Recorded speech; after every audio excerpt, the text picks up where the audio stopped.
suite, le journal.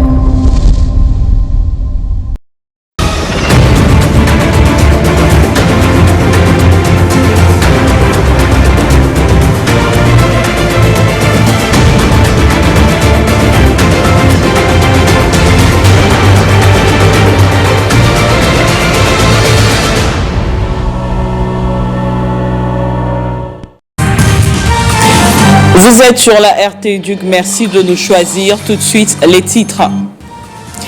Amélioration de la qualité de l'enseignement, un nouveau système de recrutement des enseignants et directeurs à l'école primaire a été mis en place par le PERS qui a organisé un atelier à l'intention justement de ces enseignants. Finale de la Coupe d'Afrique des Nations que les Congolais attendent avec impatience dans la soirée de ce mercredi. À Abidjan, l'optimisme sur une probable qualification des Léopards gagne du terrain. Vous écouterez dans ce journal le latéral droit Brian Bayeye et l'attaquant Simon Banza.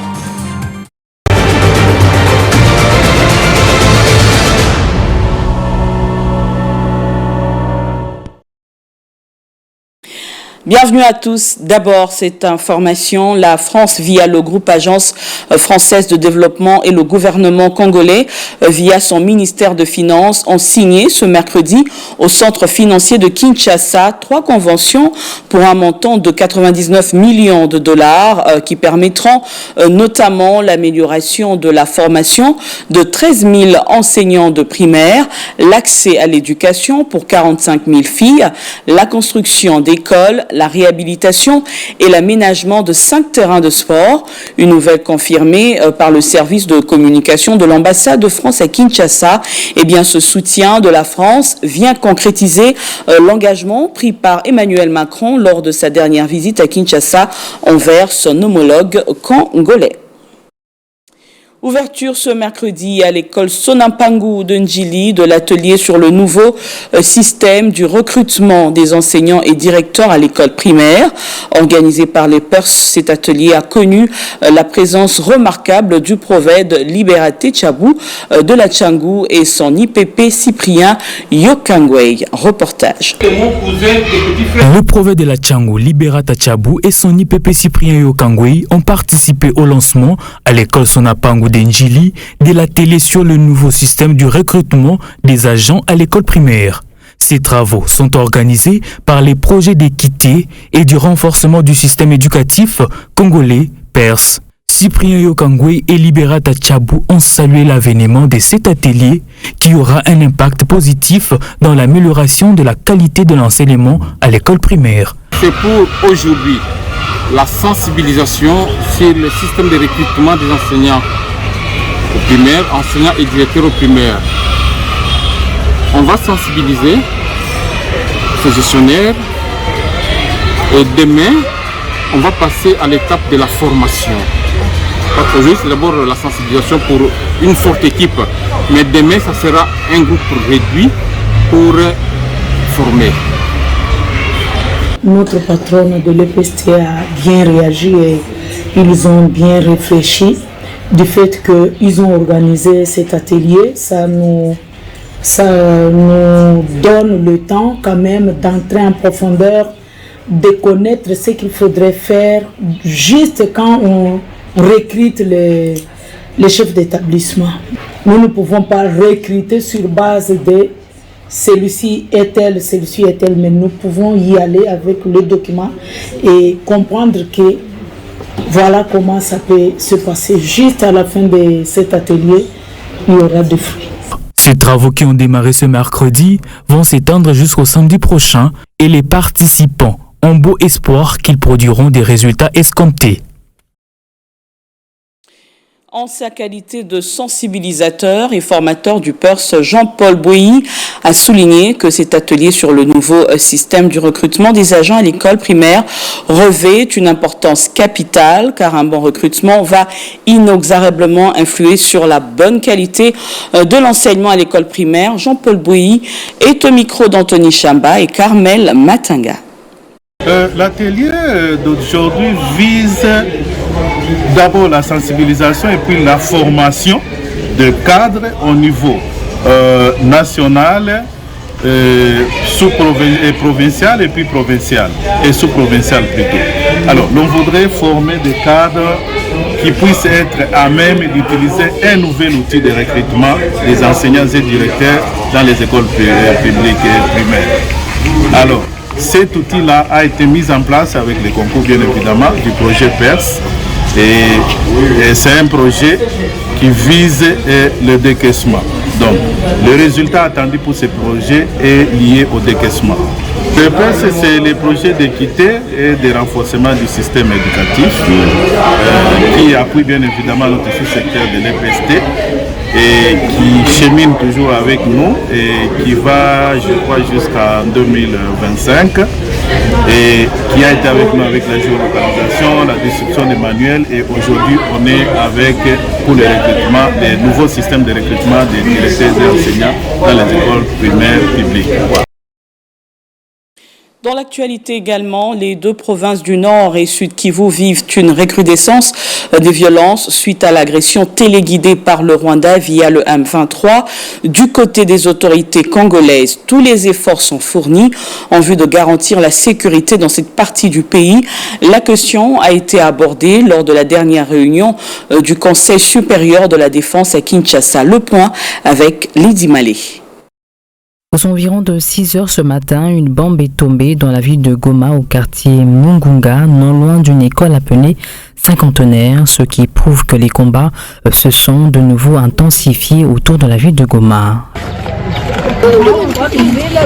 La réunion qui s'est tenue au niveau du commandant suprême des forces armées et de la police nationale à la cité de l'OUA a porté essentiellement sur les réponses à apporter vis-à-vis de la situation sécuritaire au niveau général à travers le pays et particulièrement au Nord Kivu. Concernant les différentes localités qui sont occupées par les forces rwandaises, l'ensemble des forces armées du pays sont en train de tout mettre en œuvre pour pouvoir récupérer toutes ces localités, a déclaré Jean-Pierre Bemba Ngombo, vice-premier ministre de la Défense, au sortir de cette réunion. Un tour d'horizon a eu lieu sur des questions spécifiques militaires et opérationnelles qui se déroulent sur le théâtre des opérations au niveau de l'ensemble du Nord Kivu. Sur ce, le Conseil supérieur de la défense, après avoir entendu toutes les parties et tous les commandants qui sont autour de moi aujourd'hui, a pu d'abord lancer un message au niveau de la population que tout est mis en œuvre pour que la ville de Goma ne puisse pas tomber. Parce qu'il faut faire attention au niveau des réseaux sociaux qui alimentent, et certainement l'ennemi doit être pour quelque chose, les réseaux sociaux pour créer une certaine peur, fragilité dans les esprits. Tout est mis en œuvre sur la défense de la ville de Goma. Dans l'est de la République démocratique du Congo, outre les dégâts humains et matériels, la guerre a un impact négatif sur l'éducation et les élèves ne peuvent plus se rendre à l'école à cause de l'insécurité.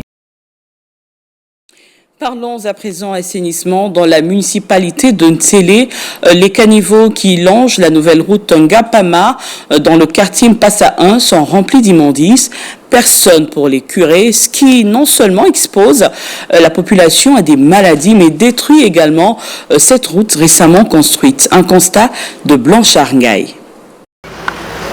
La route Ngampama, communément appelée Terre Jaune, tend vers sa disparition. Depuis la construction de cette grande artère, rarement ces caniveaux sont curés en toute entièreté. Du coup, l'on constate des ordures exposées à côté de ces caniveaux.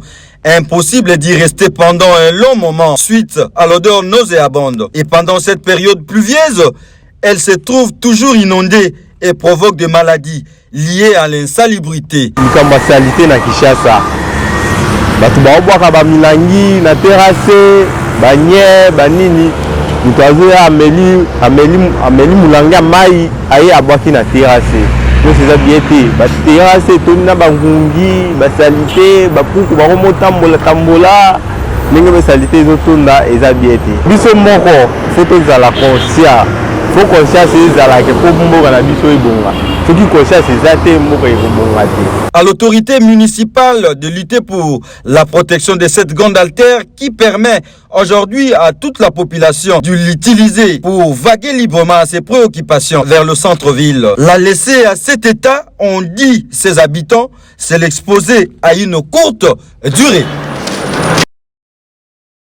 L'actualité, c'est également la rencontre de ce mercredi dans la soirée entre la RDC et la Côte d'Ivoire en match de demi-finale de la 34e Coupe d'Afrique des Nations. Les Léopards de la RDC, plus que jamais déterminés à poursuivre leur aventure dans cette compétition jusqu'en finale en éliminant le pays hôte. Match qui ne s'annonce pas plutôt facile, mais les fauves congolais sont optimistes. Je vous propose d'écouter tour à tour Brian Bayeye et Simon Baza qui étaient face à la presse lors de la dernière séance d'entraînement des Léopards de la RDC. Bien sûr, on est déjà content d'être en demi-finale, mais maintenant qu'on y est, on veut aller au bout. Donc on se fixe pas d'objectif, on veut aller au bout. On va tout faire pour y arriver. On est tous bien, tout le monde se porte bien et tout le monde est concentré. On espère qu'on va faire un très gros match. Non, après ce qu'on se dit entre nous, ça reste dans le groupe, mais on est d'abord très content et on sait que on peut faire de grandes choses si on est bien tous concentrés, tous ensemble, tous unis, c'est le plus important. Et on va voir ce que l'avenir nous réserve. Bien sûr, on l'a regardé comme on regarde toutes les équipes, c'est normal, on se prépare à chaque match. Et chaque équipe a des avantages et des points forts et des points moins forts. On va essayer de accentuer sur leurs points moins forts pour pouvoir remporter le match.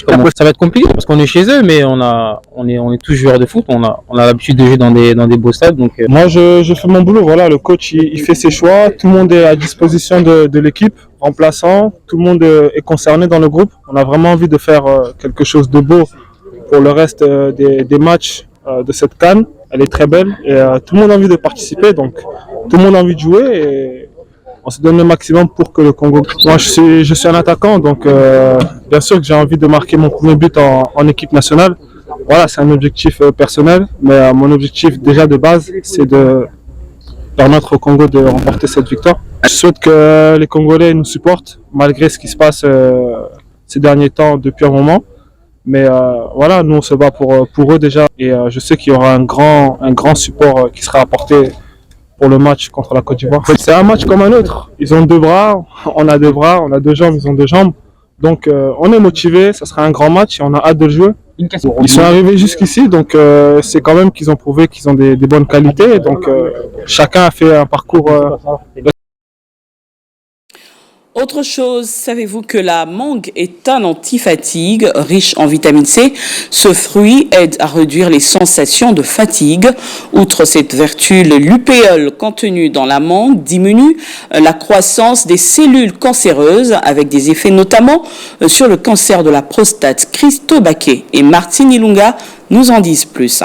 La mangue, non seulement un fruit délicieux et bon grâce à son apport nutritionnel que nous connaissions, la mangue a plusieurs vertus et une excellente source de vitamines et antioxydants, donc elle peut former la vitamine A. La mangue est aussi une bonne source de plusieurs vitamines, vitamine B1, B2, B3. Elle est bonne pour la digestion en cas de constipation en raison de la présence de fibres alimentaires et des enzymes digesteurs qui contribue à favoriser les transits intestinaux réguliers. Elle contient la vitamine A qui est essentielle pour la santé des yeux et la lutéine qui est le pigment naturel présent dans la chair de la mangue. Prenons à présent la rubrique questions aux écoliers. Bienvenue dans votre rubrique questions aux écoliers. La question du jour est: comment s'appelle l'équipe nationale de la Côte d'Ivoire? Les éléphants de la Côte d'Ivoire. Les éléphants de la Côte d'Ivoire. Les joueurs de la Côte d'Ivoire s'appellent les éléphants noirs. L'équipe nationale de la Côte d'Ivoire s'appelle les éléphants de la Côte d'Ivoire. L'équipe nationale de la Côte d'Ivoire s'appelle les éléphants.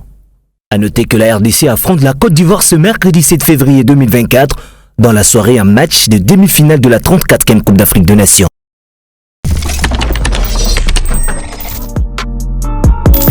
Bonne chance à nos léopards et restez avec nous dans un instant, revue de presse.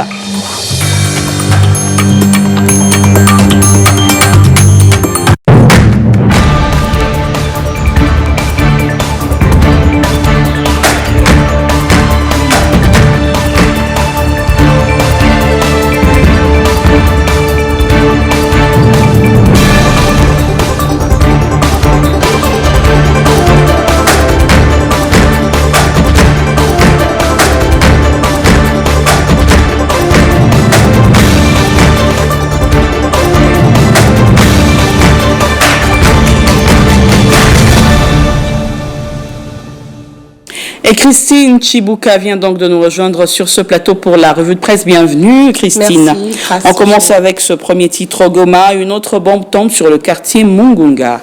Exactement, Grâce Michel, c'est une triste nouvelle. Plusieurs dépêches internationales ainsi que nationales ont parlé de cette information qui a encore fait bouger la population congolaise, surtout qu'on se prépare pour jouer la demi-finale. Qu'une autre bombe est tombée au quartier Mugunga, dans la partie ouest de la ville de Goma, chef-lieu de la province du Nord Kivu, de la matinée de ce mercredi 7 février 2024. Relayé par Actu7.cd, selon les premiers constats, la bombe soupçonnée d'être larguée par les terroristes du M23 est tombée près de l'école du cinquantenaire située dans ce quartier périphérique de la ville de Goma. Aucune perte en vie humaine n'est signalée, mais quelques dégâts matériels sont enregistrés. Mais la société civile locale appelle les habitants à la vigilance en cette période où les terroristes du M23 veulent s'aimer une psychose au sein de la population. Les services de sécurité sont déjà déployés sur place pour identifier l'origine de cette nouvelle bombe. Pour rappel, Grâce Michel, vendredi 2 février, une bombe avait été larguée dans le quartier Mugunga, près d'une école, avec comme bilan 2 blessés, un père de famille et sa fille. Agence congolaise de presse indique que les experts des Nations Unies et des organisations internationales et de la société civile accusent régulièrement le Rwanda d'avoir déployé son armée dans l'est du pays pour combattre aux côtés des terroristes du M23.